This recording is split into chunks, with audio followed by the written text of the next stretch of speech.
Hello friends, എല്ലാവർക്കും സുഖമാണല്ലോ. ഇന്ന് നമുക്കൊരു മുളക് മത്തിക്കറി വെക്കുന്നത് എങ്ങനെയെന്ന് നോക്കാം. അതിനായി ചട്ടി അടപ്പത്ത് വെച്ചു. ചട്ടി ചൂടായി. അത് മീൻകറി വയ്ക്കാൻ ആവശ്യമായ വെളിച്ചെണ്ണ ഒഴിക്കാം. കടുകിടാം.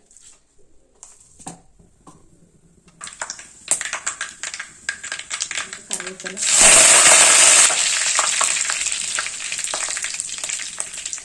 ഉലുവ ഇടാം. ഇനി ഇഞ്ചിയും വെളുത്തുള്ളിയും, ചെറിയ ഉള്ളി ഇടാം. ഒരു സ്പൂൺ ഉപ്പിടാം. അതൊന്ന് വാടിക്കിട്ടാം പെട്ടെന്ന്. പിന്നെ നമുക്ക് മീഡിയം സൈസിൽ തക്കാളി ഇടാം.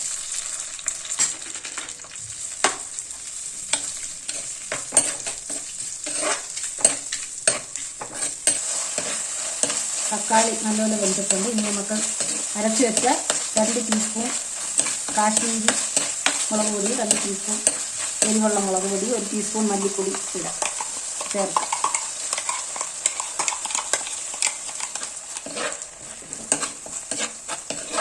അരച്ച് ചേർത്താൽ നല്ല കൊഴുപ്പ് കിട്ടും. നമുക്ക് വെള്ളം ഒഴിക്കാം. ടീസ്പൂൺ മഞ്ഞൾപ്പൊടി,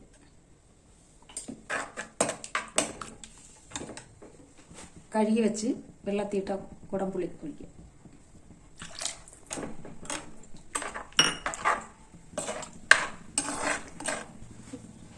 രണ്ട് പച്ചമുളക്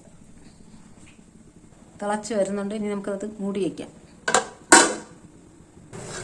തിളച്ചിട്ടുണ്ട്. ഇനി അതിൽ കുരുമുളക് പൊടി ചേർക്കാം. വൃത്തിയാക്കി വെച്ചേക്കുന്ന മത്തി നമുക്ക് ഇതിലേക്ക് ഇടാം.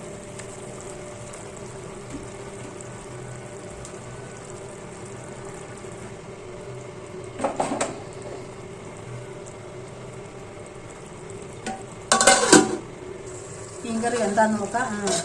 നല്ലതുപോലെ വെന്ത് പറ്റിയിട്ടുണ്ട്. ഇനി നമുക്കതിൽ കുറച്ച് കറിവേപ്പില ഇട്ട് കുറച്ച് വെളിച്ചെണ്ണ കൂടെ ഒഴിക്കും.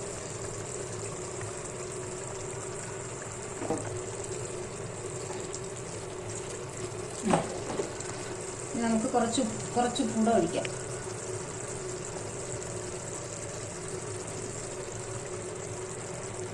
കറക്കി കൊടുക്കാം. അങ്ങനെ നമ്മുടെ മുളകിട്ട മത്തിക്കറി റെഡി ആയിട്ടുണ്ട്. ഇഷ്ടപ്പെട്ടെങ്കിൽ എല്ലാവരും ട്രൈ ചെയ്ത് നോക്കുക. ഷെയർ ചെയ്യുക, ലൈക്ക് ചെയ്യുക, സബ്സ്ക്രൈബ് ചെയ്യുക.